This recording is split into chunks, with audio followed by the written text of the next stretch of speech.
Namaste, everybody.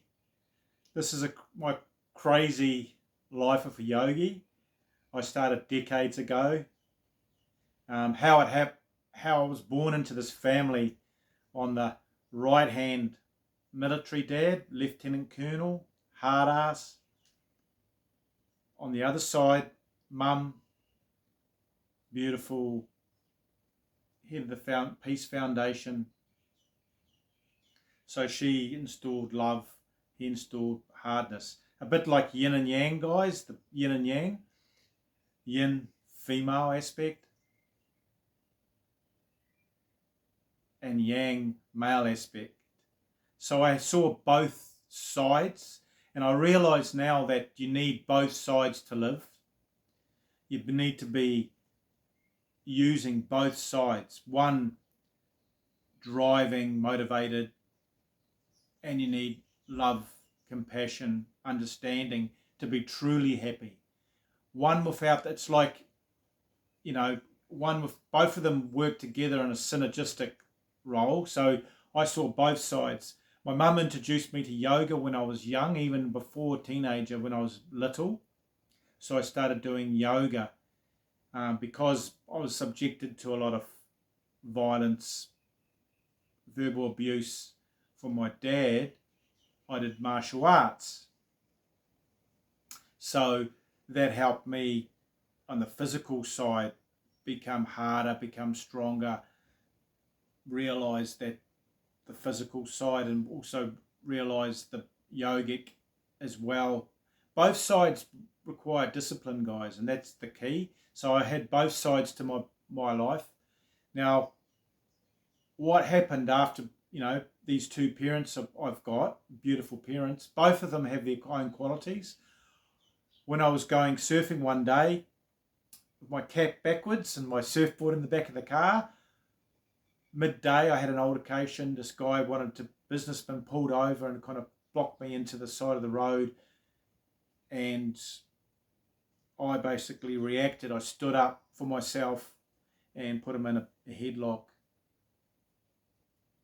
And there's a reason why I'm telling you the story, is that he was a bit stunned because he thought that I was only like a kid. With the cap backwards, I was actually a bit different than that. I let him go, jumped in my car, and I was going down the road.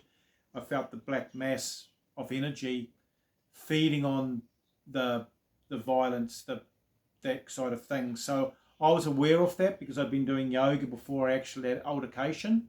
So I had awareness of what was actually happening.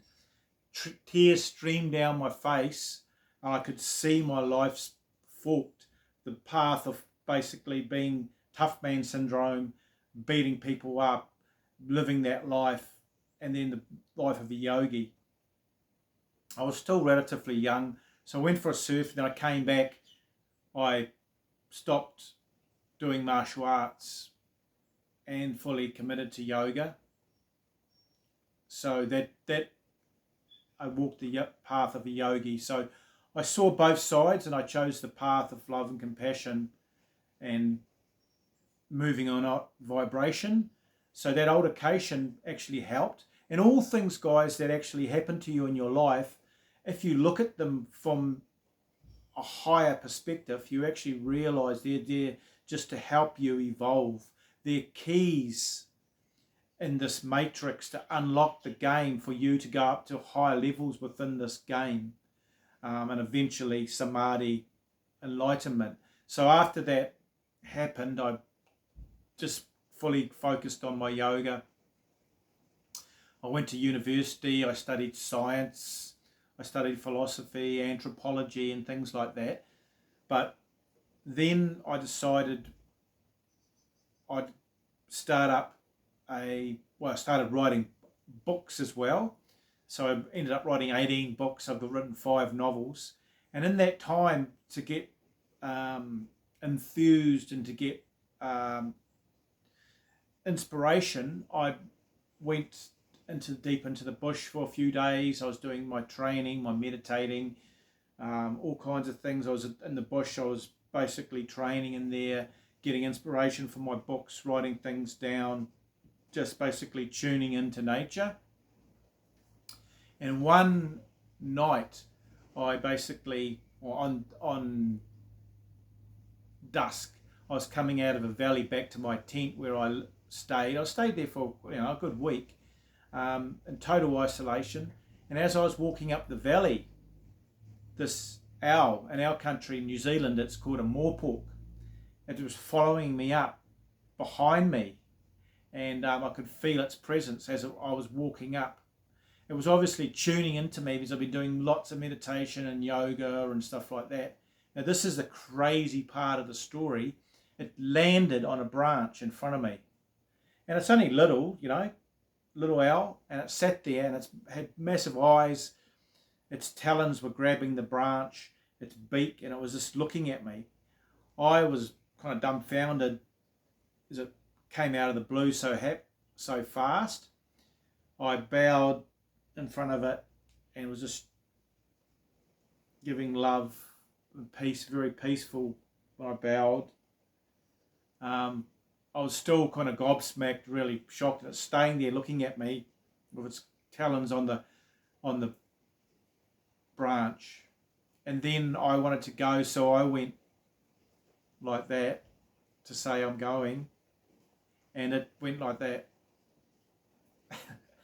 It was like Harry Potter, guys. I was like blown away. It's had this owl of its talons up like that, and its other one clasping the branch.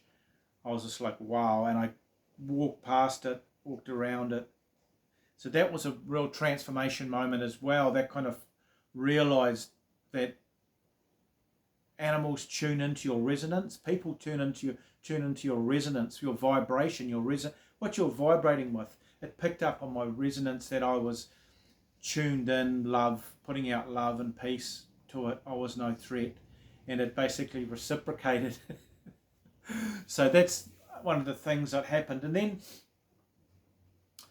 I finished uni, and I was working, and I had this person that was there, and she'd be looking out the window, focusing on other things, and people said she was weird, but I found her interesting when I was working with her. Her name was Philippa, and she said, be mindful of your thoughts. People would always in the work would look like, gosh, she's just a bit of a nutter. But I could tune in that she was on a different path. And then she said, oh, there's this yogi coming from India. She's one of the founding members of this Raj Yoga organization. So eventually I went to meet her. I was in the room with her, and she had a white sari on, beautiful, radiant smile, little Indian lady. And the whole room lit up kind of white, and I thought somebody had turned the dimmer up in the light. I was a bit kind of, trying to rationalize things with my logical adult mind. And then the next thing that blew me away was these deep purple magenta discs started going from her towards me, one after the other, after the other, after the other, after the other, radiating right through my heart chakra, right through my whole body. I couldn't physically move. Tears were pouring down my face. And in yoga, what the term is she was imparting Shaktipat. A self-realized enlightened being has the ability to impart Shaktipat to you. And I sat there just pouring down my face tears, a most amazing transformational feeling, so deep, freeing, all in one thing, love, these deep purple jet discs going through me. I was absolutely blown away. And then I gave her a hug, and it was just like this white light going through her, right through the earth. And then I got in my car and sat there for quite a while. And then I started up doing my practice, and I started training. I went to Byron Bay and studied Ashtanga. I ended up doing the Raj Yoga, which this lady, the yogi that imparted Shaktipat, I ended up getting ordained into that. I did Kriya Yoga, Babaji's lineage, which is all your chakras, using pranayama for your chakras. I did a Iyengar with BKS Iyengar, wonderful man, learned that as well. So I learned all these different limbs of yoga, and then I started a yoga school, helping people. I had to have 20, 30 people in the class, really giving back what I'd been given to people.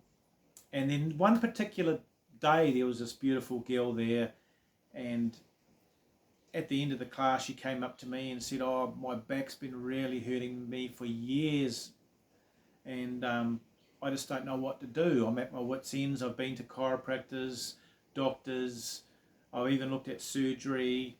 I've just got this pain in my back." So I said to her, "Go down in child's pose, put your arms out, child's pose." And then I basically breathed in prana, breathed out, and pushed her whole back down, separating the vertebrae. And I said, "Just let go and just keep going." Then she stood up and was like, "Wow, I feel amazing." And then she came back the next week and said, "Oh, I've had no back pain. I just can't believe this, blah, blah, blah." And she was talking in front of some of my yoga students. And it wasn't about me. I was trying to focus on helping people. So I just said to her, "Promise me one thing, that you'll always practice yoga." And she looked at me like I was crazy and said, yeah, of course I promise. I'm coming back to the yoga class, blah, blah, blah, with your class and help, and I'm right into it, kind of thing. And I said, "Just promise," and she nodded, and I said namaste as she walked out the room. And in my heart, I felt that she'd never come back, because what happened was she went to her partner, her boyfriend at the time, and said that, "Oh, this yogi guy fixed my back. I've been a whole week without any pain. I've been going through for years and it's totally fixed." And obviously he said, "I don't want you going back there." So that's why I got her to promise beforehand. So that was part of it. And then it's a natural progression, all these things that have happened in life. Don't look at things as good or bad or black or white. They're basically just helping, if you use them, to push you up, to evolve. Now I'm running this YouTube channel to try and empower and give back what I've been given to other people, just to help you guys on your journey. Now, just keep practicing each day, keep doing yoga, meditation, eating clean, and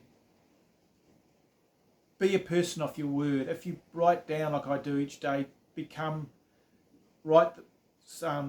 basically put a marker pen through all the things you do each day and keep to it and keep on moving on up. So subscribe. There's a book down, one of my novels, The Tiger Mystic, I've written, so you can look at that in the underneath this video. And just keep walking your path, guys. In the future, I'll probably have training for a special group of people to help them move on up their vibration, and I'll put that out at a later date. But it's lovely to catch up again. Bye for now. Namaste.